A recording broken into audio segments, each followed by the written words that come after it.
Cumprimento a todos no santo e bendito nome de Jesus. Vamos começar fazendo uma pergunta. Quem está disposto a responder perguntas, diga um amém bem alto. Bem, eu esperava já por isso. Ninguém está muito... Vocês não querem participar assim mais ativamente do culto, né? Vou fazer uma pergunta bem simples. Sua opinião. Na sua opinião, qual seria ou teria sido a pessoa mais inteligente do mundo? Quem é mais famoso assim por ser inteligente? Pode falar, falando aí, os nomes. Einstein. Quem mais? Olha lá. E agora, a pessoa mais famosa do mundo. Quem você... Diga o nome de um famoso. Quem você acha que se destaca em termos de fama?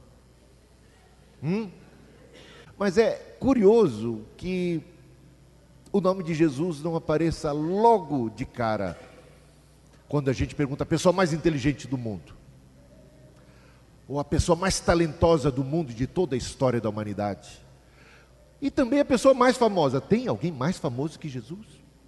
Não tem. Em toda a história da humanidade não existe nenhum personagem mais vital e importante, personagem histórico mais significativo do que Jesus, que representou mais mudança do que o próprio Cristo. Ele simplesmente é o ser mais extraordinário de toda a história da humanidade. Ele se destaca em todo e qualquer aspecto. É o cara. Esse cara não sou eu, esse cara é Jesus. Até mesmo o autor dessa canção costuma exaltar a Jesus, né? Pelo menos com uma canção a cada show. E esse cara é Jesus. Mais fabuloso, mais incrível, mais fantástico. E o tema da mensagem de hoje é Jesus, o centro de todas as coisas. Aliás, a última canção que cantamos diz: Jesus é o centro da igreja, o centro de todo o nosso ser, o centro de tudo que há. Ele é o centro, o personagem central. O que significa Jesus para você? Jesus fez essa pergunta para os discípulos: o que eu significo para o mundo? O que o mundo diz a meu respeito? O que eles pensam de mim? Depois ele voltou a mesma pergunta para os discípulos: e vocês, o que é que vocês pensam a meu respeito? Quem eu sou para vocês? E essa pergunta de Jesus continua a ressoar e ela chega e alcança a gente aqui. Eu perguntaria para vocês a mesma pergunta que Jesus fez aos discípulos: e para vocês, quem eu sou? Em nome de Cristo eu pergunto: quem é Jesus para você? O que ele significa para você? Que importância ele tem do seu dia a dia? Que impacto ele causa na sua vida? Qual é o significado de Cristo na sua existência? Assim como os planetas, todo o sistema solar depende do Sol e precisa que o Sol seja o centro, assim é a nossa vida. Se Cristo não for o centro de nossa existência, as coisas vão estar fora de lugar, fora da órbita adequada e correta. Nossa vida vai ficar bagunçada, vai estar desordenada e vai de mal a pior. E é interessante observar o seguinte: tudo aponta para Cristo, tudo. A começar pelo Pai. Você vai ver como o Pai, Deus Pai, aponta para Jesus Cristo, como o Espírito Santo assim também o faz, como os anjos de Deus também apontam para Cristo. Toda a criação aponta para Cristo. E a gente vai ver que as Escrituras do Antigo Testamento apontam para Cristo. E, por fim, as Escrituras também do Novo Testamento. Vamos a elas, começando pelo Pai. Deus, o Pai, ele falou muito pouco. Poucas vezes você tem manifestações de Deus, o Pai, falando nas páginas do Novo Testamento, por exemplo, dos Evangelhos. Pouquíssimas vezes. Temos nos Evangelhos apenas 2 ocasiões onde Deus fala. E o que é que ele disse então? Se ele falou tão pouco diretamente, o que foi que ele comunicou? Nessas duas ocasiões, você observe bem o seguinte. A primeira delas aparece ali em Mateus capítulo 3, versículo 17, é logo no batismo de Jesus Cristo. Deus, o Pai, se manifesta audivelmente, e o que ele diz é, o que o texto diz é, eis uma voz dos céus que dizia, este é o meu filho amado, em quem tenho todo prazer. Veja que Deus falou poucas vezes, 2 vezes nos 4 evangelhos, e a primeira manifestação de Deus é chamando a atenção de todos para seu Filho Jesus Cristo. E a segunda vez, encontramos lá no Monte da Transfiguração, Mateus capítulo 17, versículos 5 e 6, falava ele ainda, quando uma nuvem luminosa os envolveu, e eis, vindo da nuvem, uma voz que dizia, este é o meu Filho amado, em quem me comprazo, a ele ouvi. Repare, as 2 únicas ocasiões em que Deus fala, ele fala de Cristo. Cristo é o centro do discurso de Deus Pai. Amém?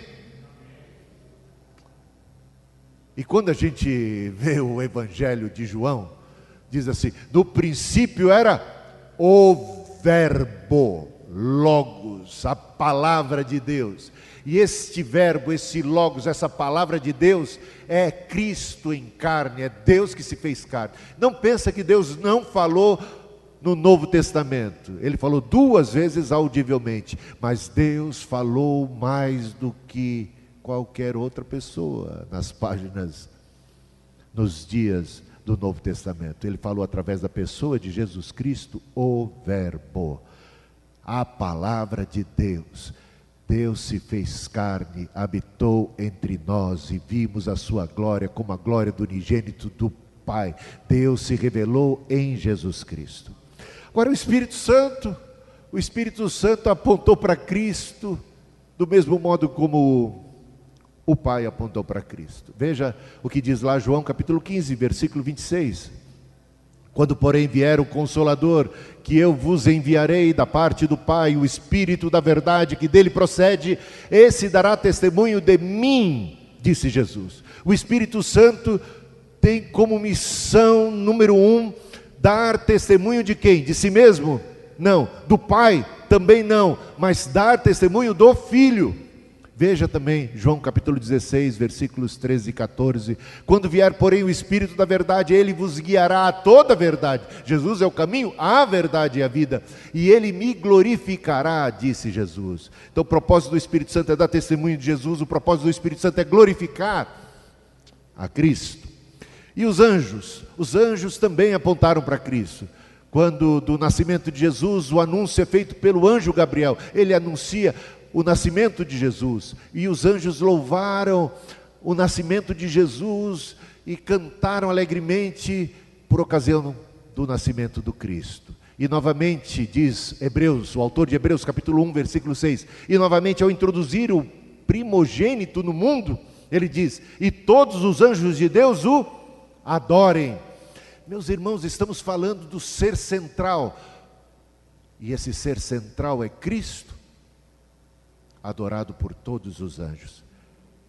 E quando Jesus Cristo termina aquele período de jejum de 40 dias, vieram os anjos e os serviram. Então os anjos estão a serviço de Cristo, trabalham para a glória de Cristo, o louvam. Cristo está no centro das atenções dos anjos. E a respeito da criação, toda a criação também aponta para Cristo. Tudo foi criado por Ele, por meio dEle, e para Ele, diz Paulo aos Colossenses capítulo 1, versículo 16, todas as coisas foram criadas por Jesus e para Jesus. Veja o que diz o apóstolo Paulo em Efésios capítulo 1, o propósito de Deus é de fazer convergir nele, Cristo, na dispensação da plenitude dos tempos, todas as coisas, tanto as que estão no céu, como as que estão na terra. Meus irmãos, Cristo é o centro, Ele é o alfa e o ômega, Ele é o princípio de tudo que há, e Ele é o propósito último de tudo que há. Tudo foi feito por Ele e para Ele, e nele encontra o seu propósito maior, a sua plenitude. O propósito de Deus, e Deus está trabalhando na história, é o de fazer convergir em Cristo todas as coisas. Cantamos hoje que um dia todo joelho se dobrará, toda língua confessará que Jesus Cristo é o Senhor, e vão dizer, e vão confessar como Senhor. Veja a respeito da criação. A criação é também em si mesma uma imagem de Cristo. Pega lá capítulo 1 de Gênesis e começa a acompanhar o passo a passo. Foram 6 dias de criação, não foram? 6 passos de criação, da criação. Repare bem, o primeiro passo da criação foi a criação da luz. Gênesis 1:3. E o que disse Jesus a respeito disso? Ele disse: eu sou a luz do mundo. João 8:12. Então, a criação da luz aponta para a maior e verdadeira luz, a fonte de toda a luz, que é Cristo. Repara, a própria criação apontando para Cristo. E depois da luz, o que é que foi criado? A água. Gênesis 1:6. E Jesus disse que Ele era água viva, que quem cresce nele, como diz as Escrituras, do seu interior fluiriam rios de água viva. É só ler João 4:10, João 7:38. E também o reino vegetal. Depois, no terceiro dia, foram criados o reino vegetal. As árvores, todas as flores, tudo que é frutífero, o mundo, o universo vegetal ali foi criado. E o que disse Jesus? Eu sou a videira verdadeira. Ele disse: eu sou o grão de trigo. Repara que o reino vegetal também aponta para Cristo. No quarto dia, os astros são criados. O sol, a lua, as estrelas. Gênesis 1, dos versículos 14 a 17. E o que diz? Já uma profecia do Antigo Testamento a respeito de Jesus, que nasceria o sol da justiça. Jesus é chamado nas páginas do Antigo Testamento já como uma esperança messiânica, como o sol da justiça. E no Novo Testamento temos referências a Jesus como a estrela da manhã, em 2 ocasiões, 2 Pedro capítulo 1, versículo 19 e Apocalipse 22:16. Jesus, a estrela da manhã. Depois, no quinto dia, foram criados os animais. Bom, Gênesis 1:25.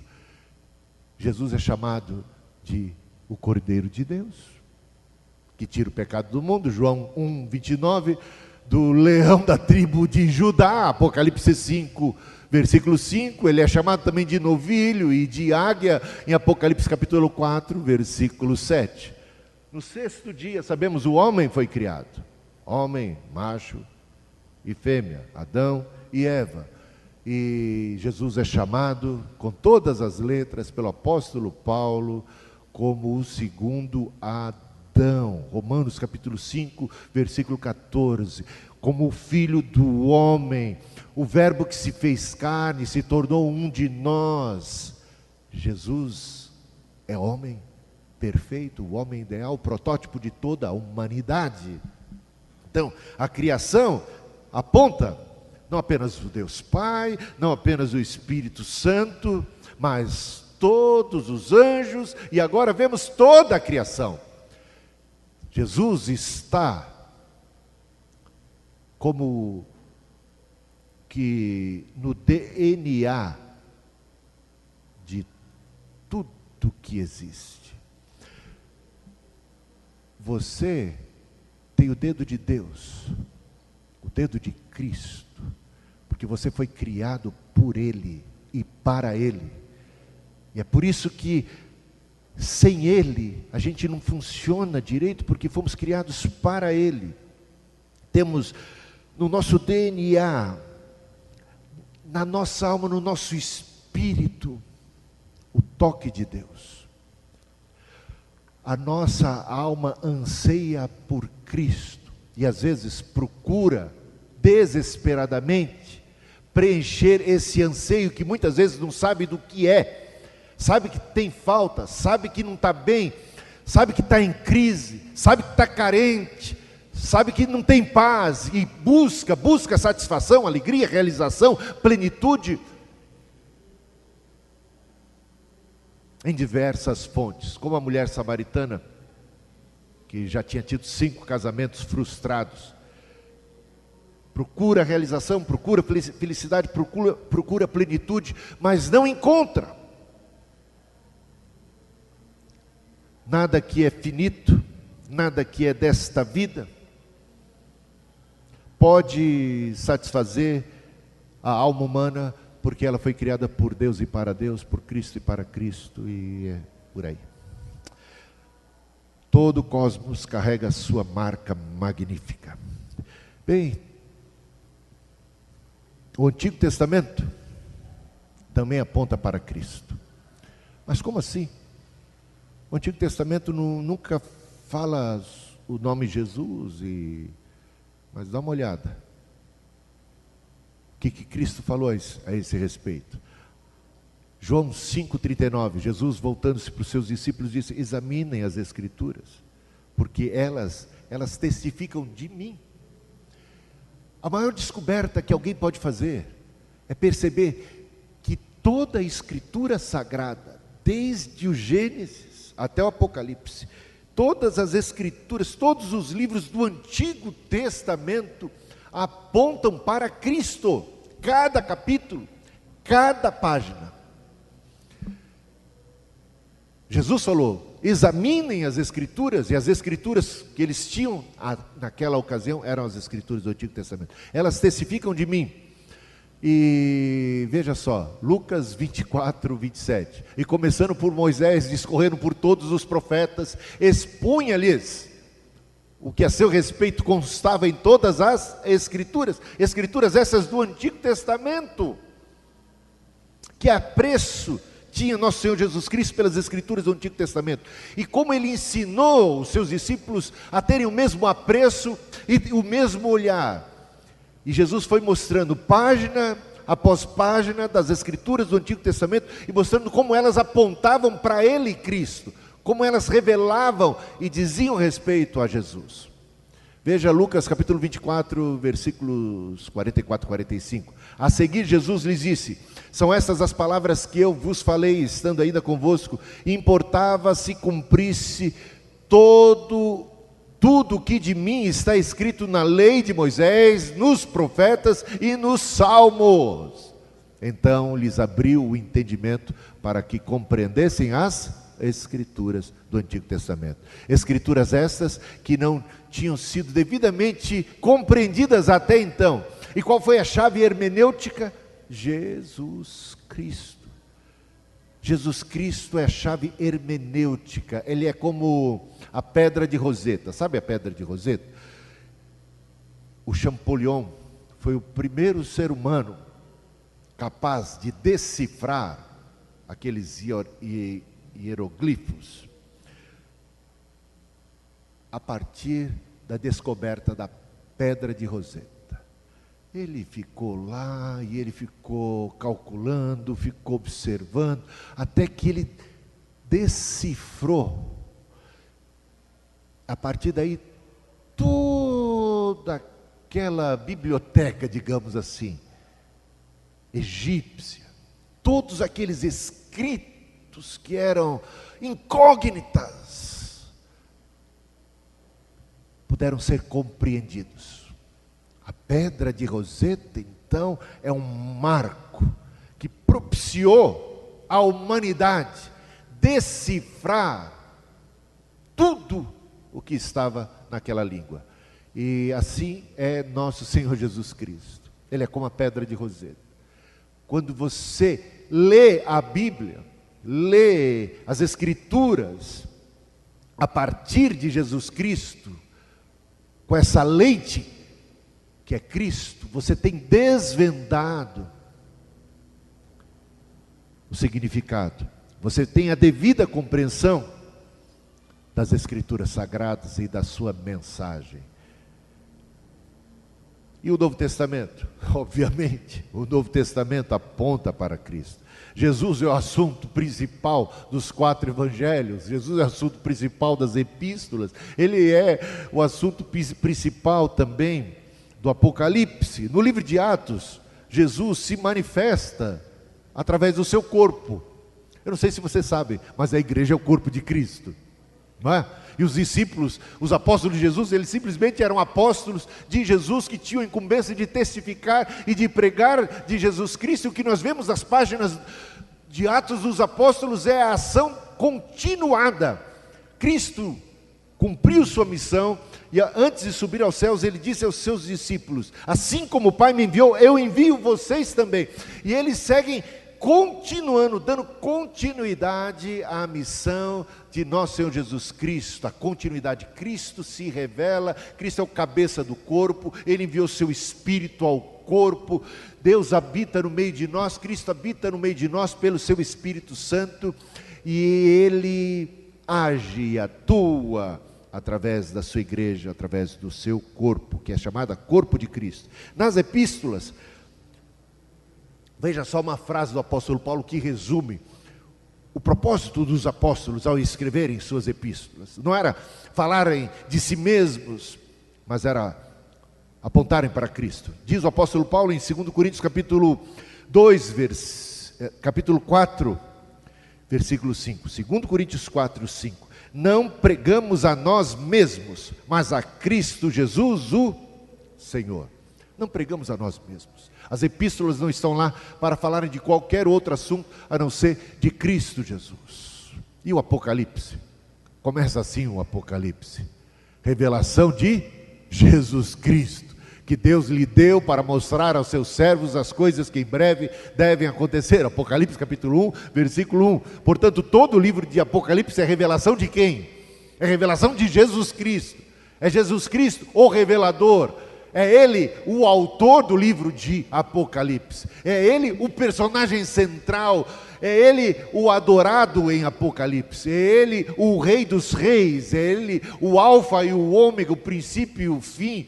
Ele é o personagem central. Ele é o autor. Ele é tudo em Apocalipse. Terminando já essa mensagem essa que está baseada num livro que até sugeri a todos que estivessem comprando, adquirindo e estudando. Tem aqui até o nome, deixa eu voltar aqui só para mostrar o nome dos 2 autores. O livro é Manifesto Jesus, de Leonard Sweet e Frank Viola. Esse livro é um livro que fala da centralidade de nosso Senhor Jesus Cristo. E o capítulo 1 praticamente é a base da mensagem. Eu praticamente estou reproduzindo o conteúdo do capítulo 1 desse livro, só para você ver a riqueza dessa passagem. E terminando, já chegando nos finalmente, eu pergunto para você: você já teve uma revelação íntima de Cristo? Quando Jesus Cristo perguntou para os discípulos: e vocês? Quem vocês dizem que eu sou? Quem eu sou para vocês? Pedro toma a palavra. Pedro responde assim: tu és o Cristo, o Filho do Deus vivo. Jesus disse para ele: Pedro, não veio esse conhecimento para você, esse saber, pela carne, mas foi o Pai quem te revelou. O Pai quem revelou a Cristo. Lembra que o que o Pai está fazendo no batismo de Jesus? Este é o meu Filho amado. Quem é que está revelando? É o Pai. Você sabe que diz o apóstolo Paulo? 1 Coríntios capítulo 12. Ele diz assim: ninguém pode dizer Jesus é anátema pelo Espírito Santo de Deus. Ninguém pode amaldiçoar Jesus, desprezar Jesus, fazer pouco caso dele, tendo o Espírito Santo em si.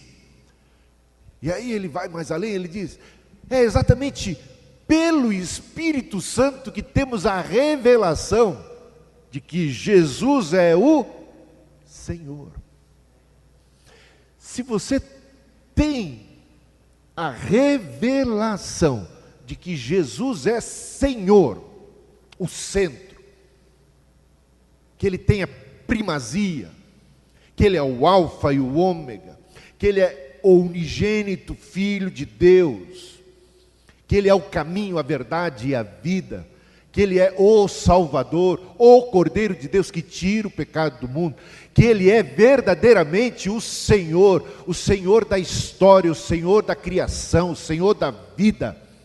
Você tem essa revelação, mas isso não pode ser da boca para fora, porque da boca para fora até o diabo diz que Jesus é Senhor. Tem que ser no coração, na alma, na mente. Você sabe, eu sei em quem tenho crido. Eu sei porque eu estou aqui nesse culto, nesta noite. Eu sei o que Jesus Cristo significa e representa para mim. Eu sei quem Ele é. Eu creio de fato e de verdade. Se você tem essa revelação, diz o apóstolo Paulo, foi o Espírito Santo que te deu tal revelação. Não foi nem a carne, nem o sangue que te revelou, foi o Pai Celestial. O Pai te revelou através do seu Espírito Santo. Se alguém pode de todo o coração dizer, Jesus é o Senhor, é porque recebeu a revelação do Pai. Você está ouvindo a pregação hoje? Mas essa pregação precisa ser acompanhada de uma revelação. E essa revelação é do Espírito Santo, não é minha. Eu prego a palavra, mas é o Espírito quem vai falar no seu coração e vai testificar no seu coração de que esta palavra é uma palavra de Deus. E você vai crer, se você tiver sensibilidade, se você tiver disposição, a abertura de coração para crer, porque você pode receber a revelação, você pode receber a palavra e pode desprezá-la. Por isso a exortação bíblica, apostólica é esta: se hoje ouvirdes a sua voz, não endureçais o vosso coração. Impressionante é o fato de que pessoas podem ouvir a voz do Pai, a voz do Filho, a voz do Espírito Santo e podem endurecer os seus corações.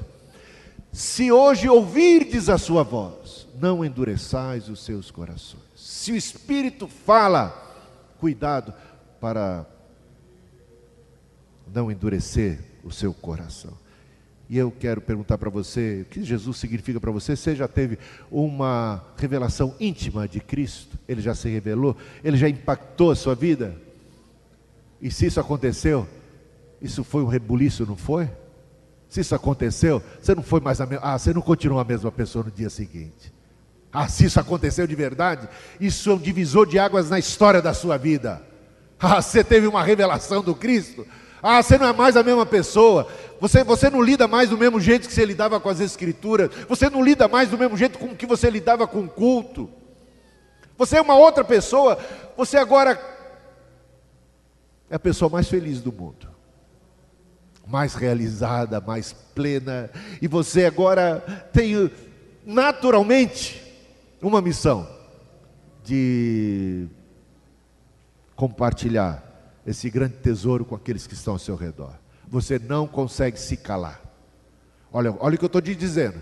Se você teve uma verdadeira, real experiência com o Espírito Santo de Deus que revelou para você quem Jesus Cristo é, você não fica calado. Você vai procurar o teu irmão. Lembra quando André conheceu a Jesus, teve uma revelação de Jesus? A primeira coisa que ele fez foi procurar o irmão dele, Pedro, que era ainda Simão. E trouxe Simão à presença de Cristo.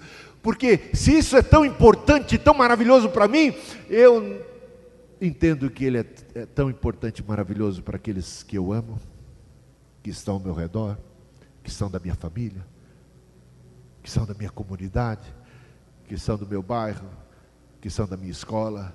eu não posso me calar. Quais então as implicações práticas? Já entrei nelas, né? Vou para mais algumas. Você teve a revelação de que Jesus é o Senhor?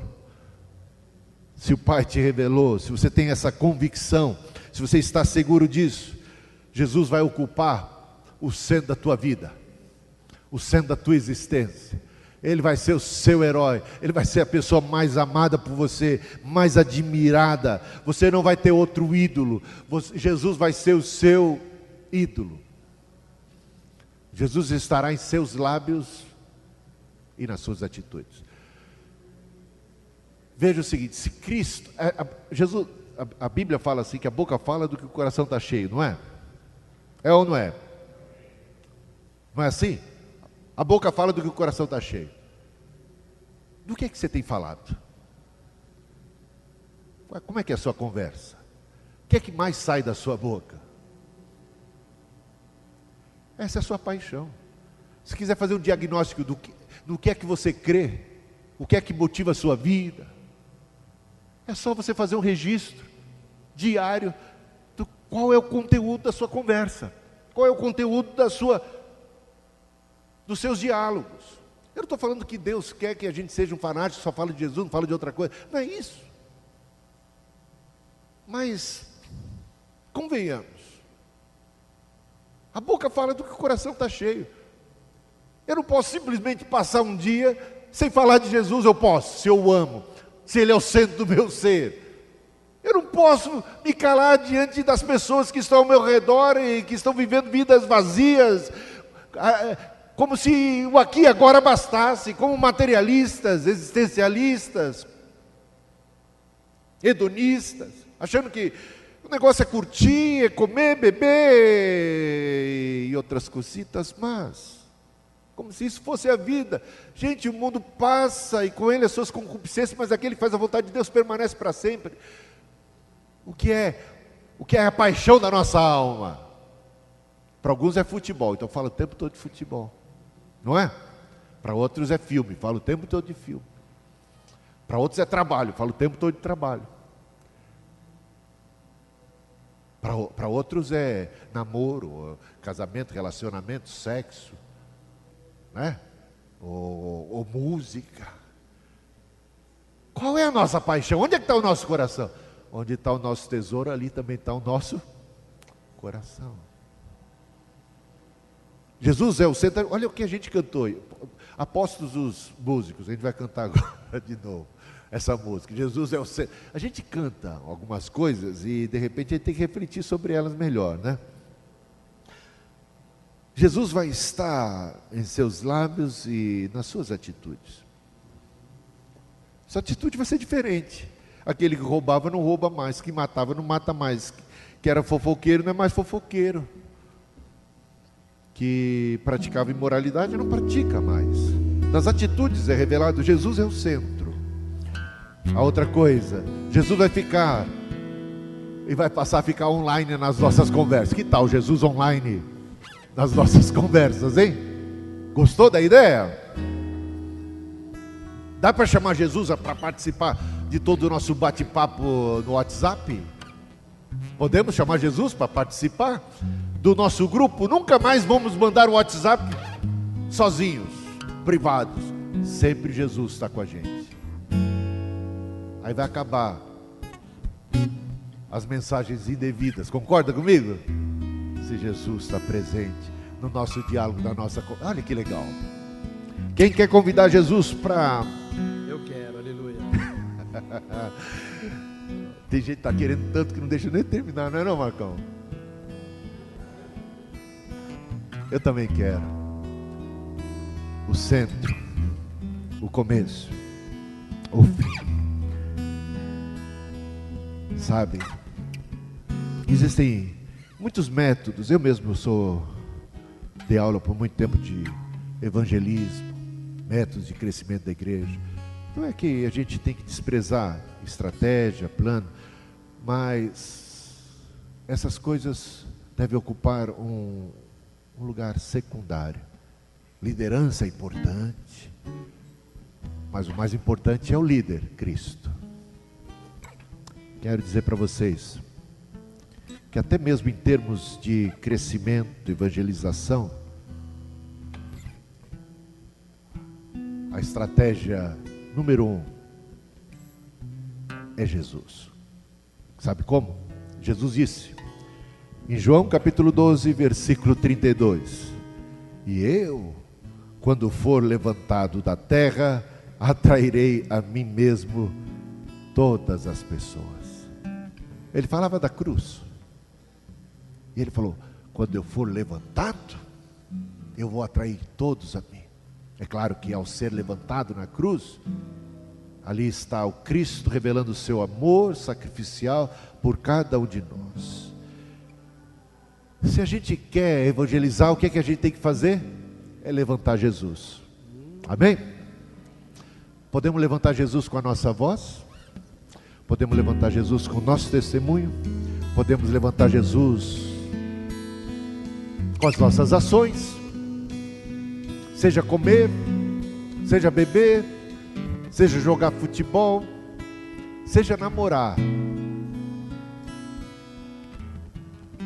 Eu acredito que Jesus é o criador do namoro. Alguns não. Alguns já... Mas a paixão de um homem por uma mulher, o casamento, o ato conjugal, você pode louvar a Deus por isso, tá bom? Ele é o autor do que é puro, bom, verdadeiro, o autor da beleza, o autor da vida. E alguém que ama Cristo começa a enxergar Jesus em toda parte. Louvado seja Deus por isso. Então podemos erguer a Jesus na nossa vida, na nossa casa, no nosso dia a dia. Façamos isto.